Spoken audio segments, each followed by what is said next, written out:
Father, as we come together as leaders in our community, we ask that we lead with a Christian heart and Christian mind, and that you watch over us as we make our decisions that are best for all that are concerned. In your name, Father, we pray. Amen. Amen.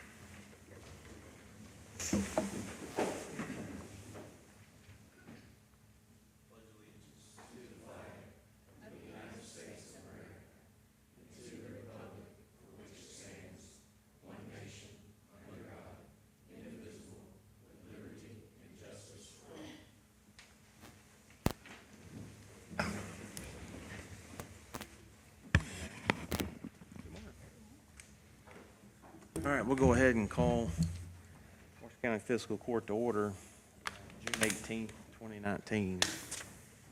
Go ahead. I think I saw Billy over there, Billy Pitts from the Health Department. Good morning, sir. You're first up. How are you doing? Doing pretty good. How about you guys today? Good. Very good. Appreciate you having me here. Kathy's away on vacation, so I guess I'm second in line to get drafted to come up here and do this for you.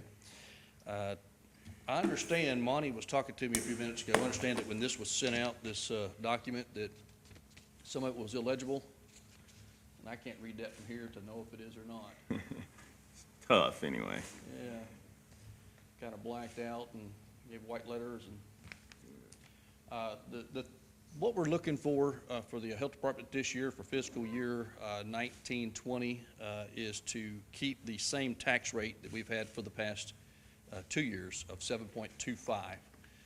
We presented this to the Board of Health on April 18th during our regular meeting, and the Board of Health made a motion and unanimously voted to keep that same tax rate of 7.25. And the one number that'll be of particular interest would be the second from the bottom, where it says total appropriations for that. We're estimating $1.7,650,000. And of course, that's an estimate of what that might bring in for the year. All right. Does anybody got any questions? So how will obviously this 1.7 is because the action has not been taken in the,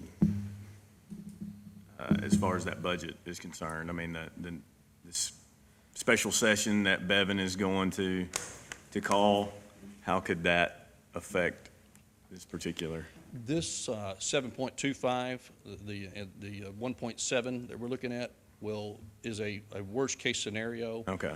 We will pretty much break even. Okay. If the special session doesn't take place.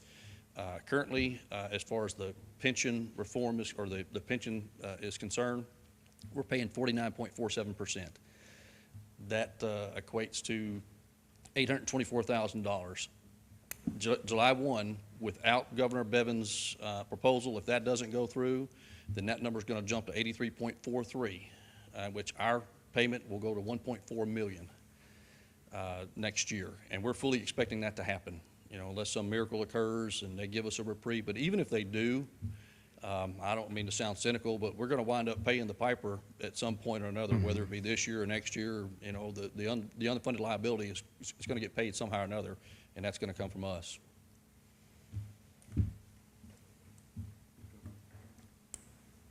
Any other questions? All right. We just need a motion to approve. So moved. Second. Second. All those in favor say aye. Aye. Any opposed? Motion carries. All right. Thank you very much. Thank you. Seeing you, Billy. Next, under correspondence, payroll changes. Do you got that, Brad? That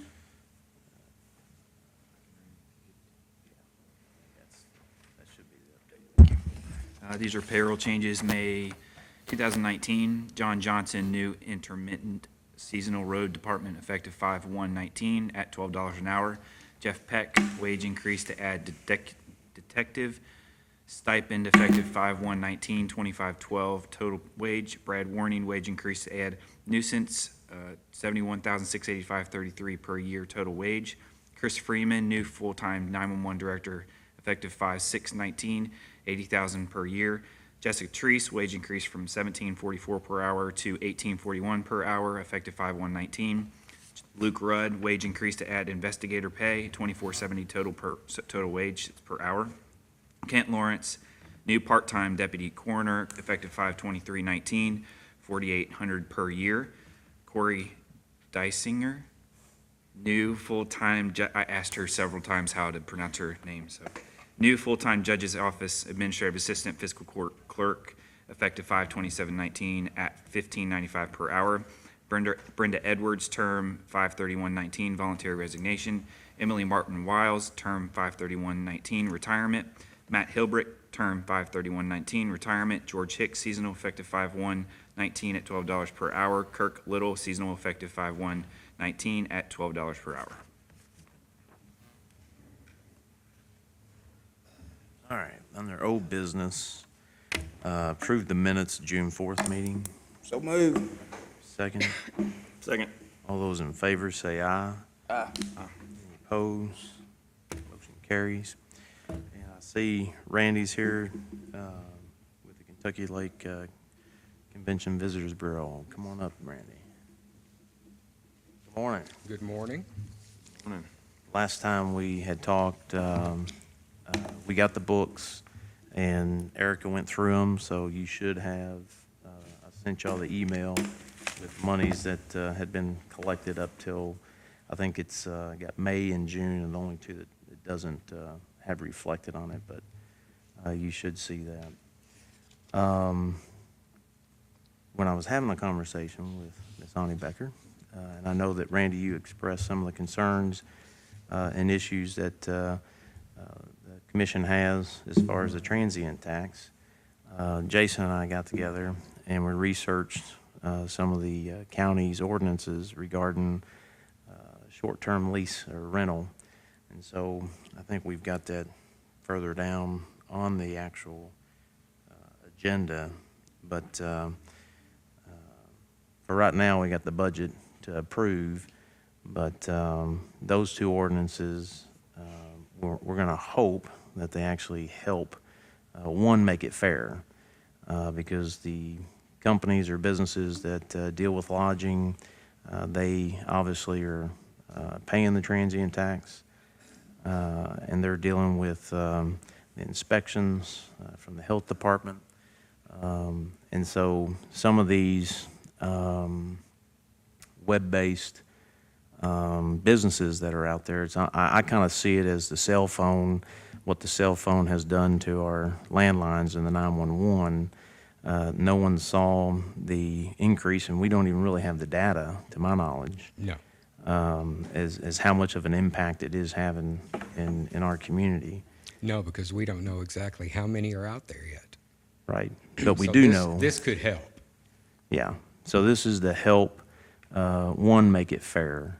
And I know I'm getting ahead of myself, but while I've got you here, we're going to go ahead and discuss it. But one, to make it fair to those businesses that are remitting that tax or collecting that tax. And two, I don't know how far it will go, but some of those businesses that, to my knowledge, they're already collecting in some of the high populated areas, but they're not collecting in the rural areas.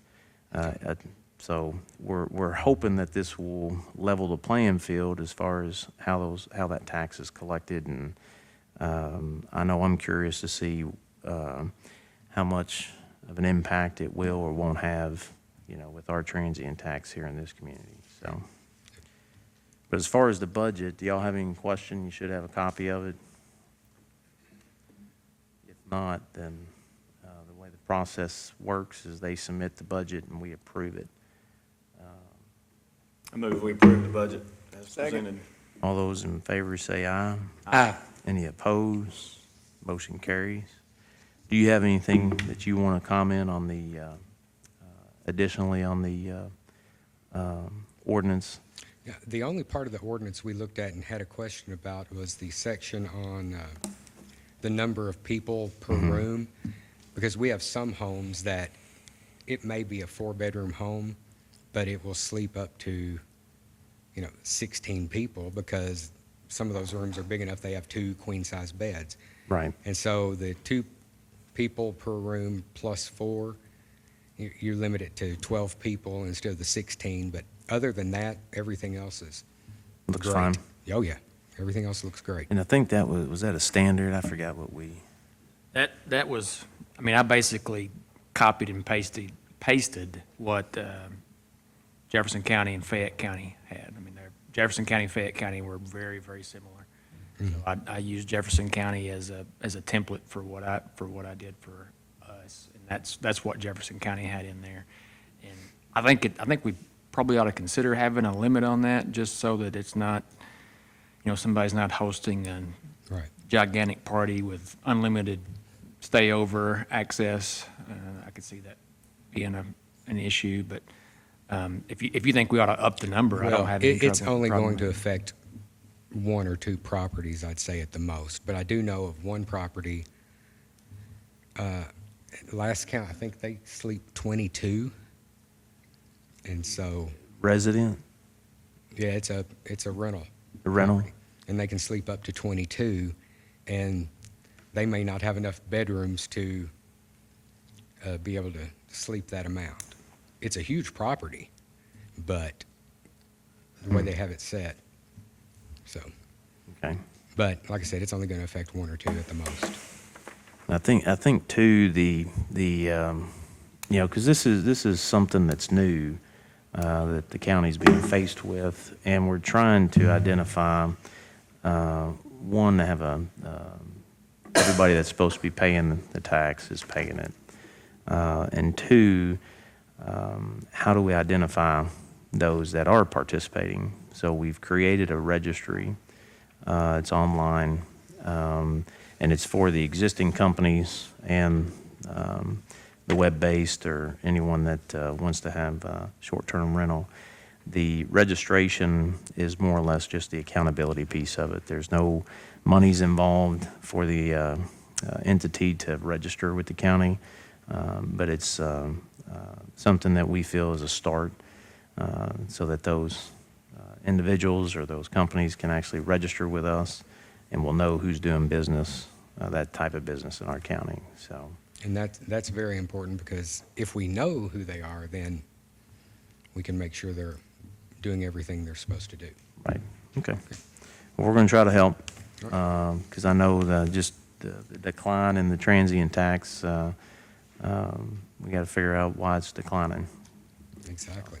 And when Elena said yesterday you had a question about the audit procedures, Yes, I have that information here if you'd like it. yes. Yep. Is that, she was talking about the SBGE.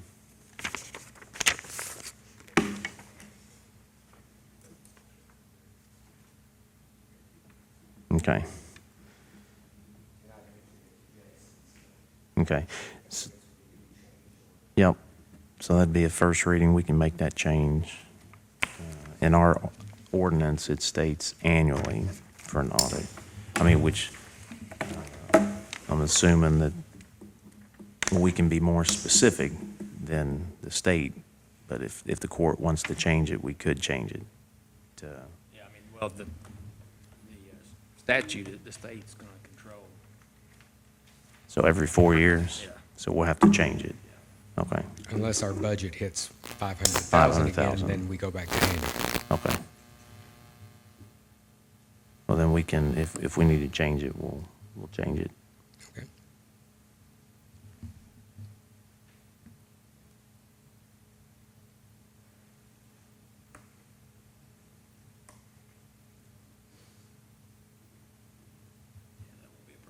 Okay. All right. Thank you. Appreciate it. Thank you. Do you want to give an update on the Griffith Greer update? No, no. You're just looking at me. Scared me. Ba- She's so lucky that her name was first Yeah. on yeah. the, Basically, it's just to update the court, updating the community. There was a lawsuit, I think it was in 17, and I know it says Griffith versus Greer, but basically it starts with me with the road department and goes down, and even previous county employees that worked out the road department. There was an accident in our community when there was a washout, and the individual sued the county. And so we had been going in executive session over the past year and a half, and the courts just ruled. And do you have that? I know you do.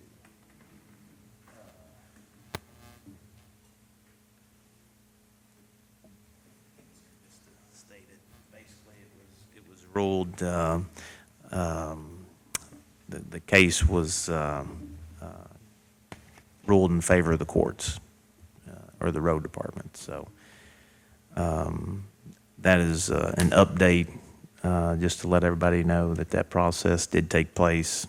We had been meeting as a court in executive session to get updated on the court case as the proceedings moved forward, but the court just ruled for the county that there was no fault for those employees for the road being washed out. So, do you want to add anything on that, Jason?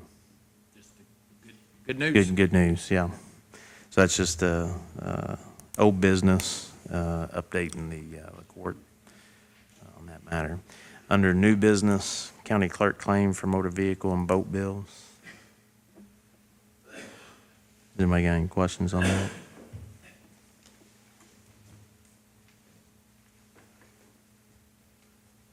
We need a motion to accept. So move, Judge. Second. All those in favor say aye. Aye. Any opposed? Motion carries. And when we hired Erica, that was, this is item B in their new business. That was to fill the existing term, which was 1 month. So basically, I'm presenting today to recommend Erica for a 4-year term starting July 1. So moved. Second. All those in favor say aye. Aye. Any opposed? Motion carries. I know she's been with us with a short time, but I'm very excited and thrilled because she has literally picked the ball up and ran with it. So it says a lot about your background and education and experience, so we're very happy to have you here. Thank you. Rivercrest Engineering. Has anybody got any questions on that? Move we approve it. Second. Second, all those in favor say aye. Aye. Any opposed? Motion carries. Let's see here. The Ordinance 2019-06 speed limit on Union Hill Road, first reading. And I think the sheriff and Wendy, y'all went out there. Do y'all want to comment on that? We both felt like 35 was the proper speed limit. Is that, I mean, what was the, It was 45, but it was too much. so, and that's what the petition was Was for to 35. lower it to 35? Okay. Let me A lot of people cut through that road. Yeah, and it's a narrow road. Let me read this real quick. This is the actual speed limit ordinance. Commonwealth, Kentucky County Marshal Speed Limit Ordinance Number 2019-06. Be it ordained by the Fiscal Court of Marshall County, Commonwealth, Kentucky, in accordance with this provision set forth in KRS 189-395, subsection A, and based upon the request of affected citizens and after review by the Marshall County Road Superintendent and the Marshall County Sheriff, the Marshall County Fiscal Court does hereby set the speed limit at 35 miles per hour for the following roads located in Marshall County, Kentucky. Union Hill Road. So that's what's going to be published as the ordinance. This is the first reading, but, so I'm sorry. What were you saying? You guys went out and looked at it? And Yeah, we went out and looked at it and decided on 35 mile an hour. It was posted 45, but that was too fast. Okay. So that's the first reading. We'll have that scheduled for the next court meeting. Ordinance 2019-07, transient room tax, first reading. You want to read that, Jason?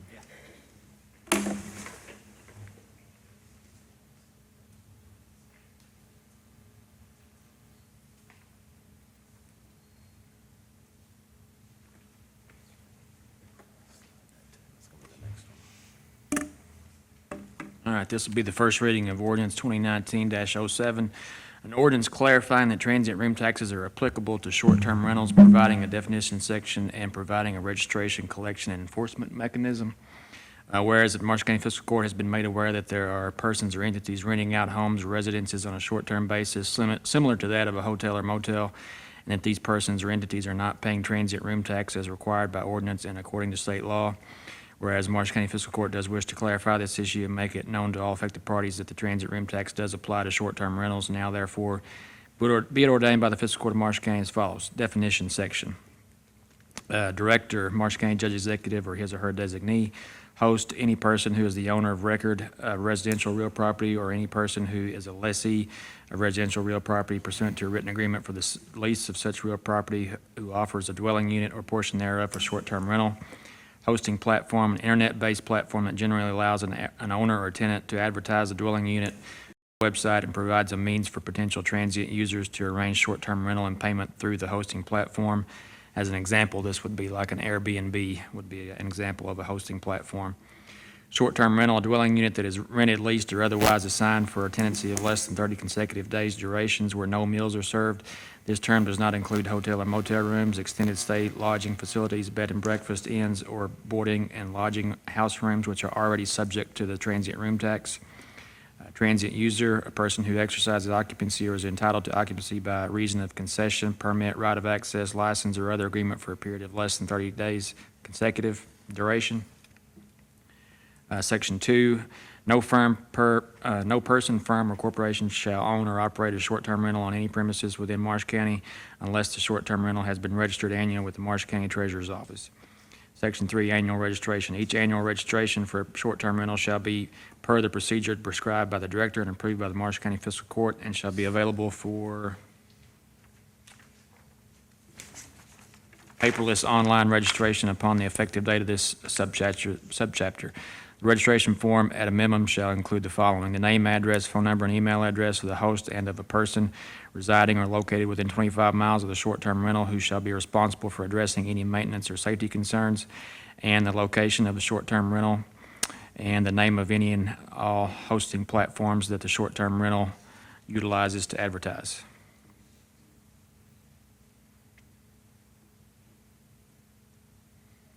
Section 4, each separate short-term rental shall be in compliance with any currently applicable laws and regulations of the federal, state, or local governments as may be amended from time to time, including but not limited to laws or regulations on non-discrimination, zoning, building, safety, property maintenance, health and sanitation, fire, electrical, plumbing, mechanical, and other applicable laws.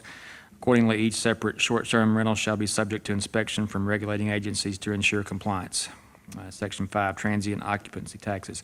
Transient occupancy taxes are to be collected and paid to the Marshall County Treasurer pursuant to this ordinance, ordinance number 23-08, and KRS 91A 350, KRS 91A 360, and KRS 91A 390.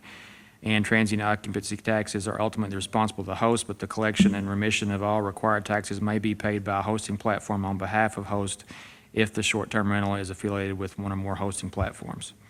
Section 6, duties of a host. It shall be the duty of a host under this subchapter to ensure that the short-term rental meets the minimum standards for any and all applicable fire codes, that there should be no more than one contract per short-term rental at a time.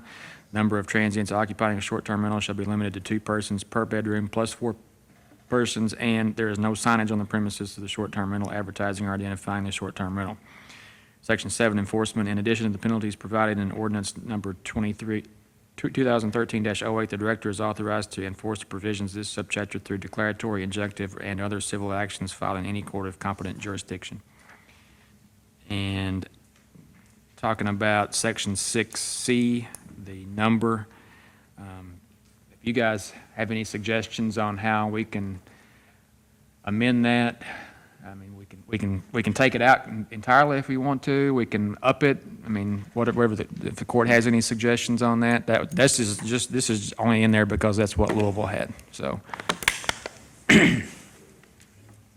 What would be the purpose of even having it in there in the first place, I guess? just to keep it from being just a, pack 100 people into 1,000 square foot house.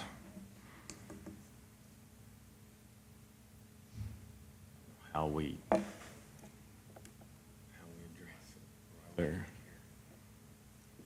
I mean, we could take it out entirely, and if it becomes an issue, then we can come back and address it. I would say a lot of them around the lake specifically would have bunk beds in there Yeah, for they're- sure. I've seen multiple units with bunk beds, but I feel like personally we need to leave something on it, or you're kind of encouraging 50 people in a unit. I mean, that's an exaggeration, but still, it would also, And we're leaving that to them to tell us that how many rooms they have, right? So when they register, that's when they will tell us how many rooms they have? Or how many people they sleep? So if we have on there, if they know that our ordinance says that 15 is our max, then something tells me they're gonna tell us if we're not. I'd say the only way to police it is if actually the police get called.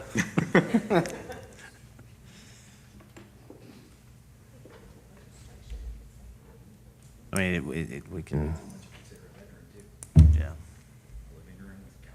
It's true. Yeah, we have some that have fold-out couches and they consider those beds. Mm-hmm. Perhaps on the registration, they can say how many they sleep, and then if they go over that. And I would say generally, most of the properties do not want to overwhelm their property with people. So I think they have certain restrictions in place themselves that limit the number of people, definitely. So what, if you were putting a number on that was realistic, not to limit, I would take it out, personally. Being in the motel, hotel business myself, we police that anyway. And if our room said that we could sleep up to 4 people because I had 2 queen-size beds, that's what I rented. If they wanted to bring in a blow-up bed or something like that, that was fine with permission and an extra $25. So, and, I mean, we do have in there meets minimum standards for any applicable fire codes. So Right. that fire code would address how many people should sleep in that home, right? Is that right? Should. If it's being inspected, yeah. Yeah. Hopefully.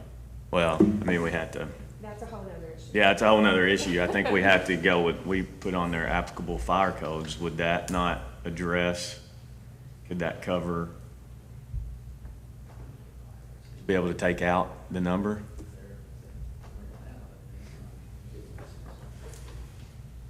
It should.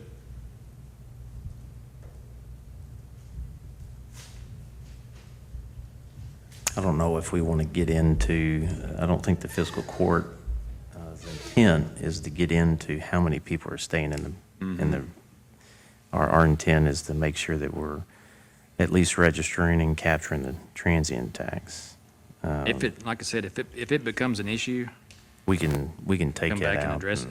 Yeah. Say take it out. It's your recommendation, take it out, isn't it? Take it Okay. out.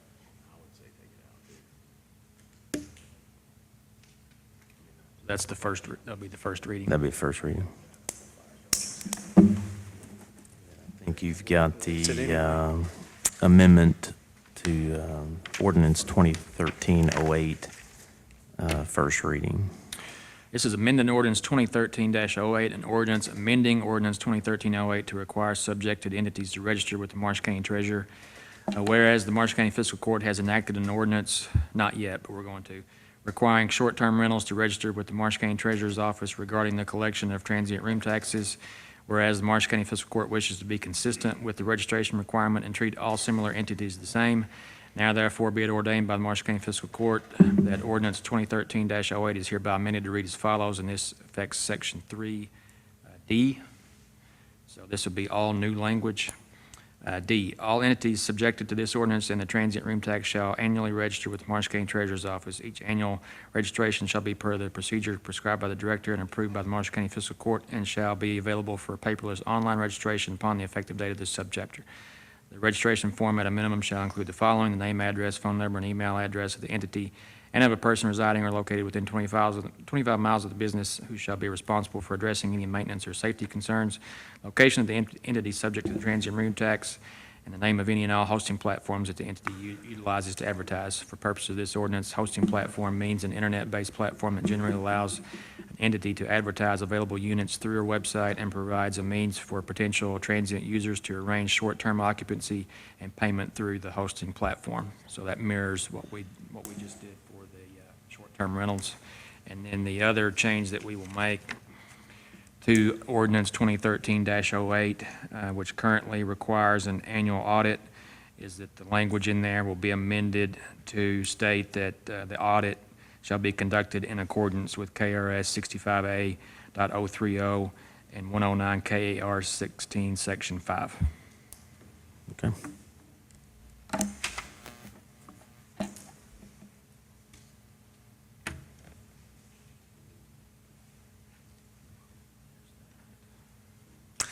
Next on the new business board appointments, I'm just going to go down the list. Marsh County Cemetery Board, my appointment's Thomas Hyder. Just need a motion to, So move, Judge. second. Second. All those in favor say aye. Aye. Any opposed? Motion carries. North Marshall Water District, my appointment is Jim Dossett. Jim used to work for North Marshall, didn't he? So move. Is there a second? Second. All those in favor say aye. Aye. Aye.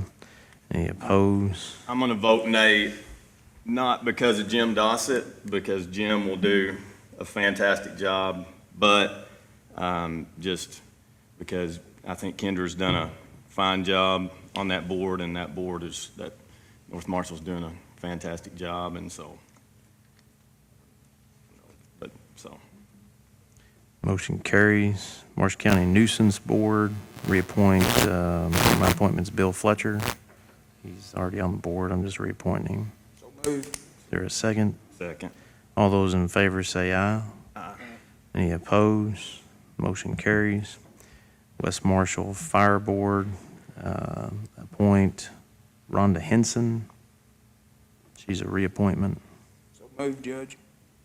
Second. All those in favor say aye. Aye. Any opposed? Motion carries. Palma Brownsburg Fire Board, appointments Don Kelby. He's a reappointment. Motion to approve. Second. All those in favor say aye. Aye. Any opposed? Motion carries. South Marshall Fire Board, Martha Hooper is my appointment. She's a reappointment. So move. Second. All those in favor say aye. Aye. Any opposed?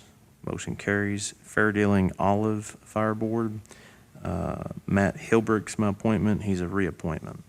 So move. Second. Second. All those in favor say aye. Aye. Any opposed? Motion carries. Also on Fair Dealing Olive, when I appointed Savannah Futrell, she was to finish out the term. So this will be a reappointment for a new term. So move. Second. Second. All those in favor say aye. Aye. Any opposed? Motion carries. Possum Trot Sharp Fire Board, Terry Strick. This is a reappointment. So moved. Second. All those in favor say aye. Any opposed? Motion carries. East Marshall is the only one I'm waiting on. And that's Brett Edwards. He's not gonna, so I'm waiting on them, so that'll be another one coming up. Annual contracts on their new business. CASA, we've communicated with them. You should have the contracts and the lease agreements. They're going to sign when they get back on Wednesday. The Rescue Squad has signed and Hardin Seniors have signed, and we're still waiting on the Allied Services. But those are current lease agreements. Does anybody have any questions over them? They are annual. We put this in place so that each year we will actually review the agreements with the entities. So this is just an annual lease, and it'll be for another year. And I believe those that have signed, CASA, Rescue Squad, Hardin Seniors. Do we need a motion to accept these? Okay, we can do it all in one group. Just list them and do one motion. So the motion would be CASA, Rescue Squad, and Hardin Seniors, and Allied Services once they So move. respond. Is there a second? Second. All those in favor say aye. Aye. Any opposed? Motion's carried. Treasurer's update, the transient room tax, you guys got that. So we've already discussed that. Appropriations transfer. We have several appropriation transfers. They're all departmental transfers as we close out the end of the fiscal year and finishing out bills. Yeah, you guys get a copy of all of this? Okay. Motion approved transfer. Second? Second. All those in favor say aye. Any opposed? Motion carries. Payment of the bills. Motion to pay the bills. Second. Second. All those in favor say aye. Aye. Opposed? Motion carries. We need to go into executive session for litigation. That's going to be opioid litigation. Is there a motion? Is there a second? Second. All those in favor say aye. Any opposed? Motion carries. All right, we'll go ahead and call court back to order. Let's see, I got some announcements. Got a special call meeting tomorrow at 4 o'clock for the budget, and then June 28th will be the end of the fiscal year special call meeting to do all the final business for the court for the end of the year. So moved. Second. All those in favor say aye. Aye. Any opposed? Motion carries.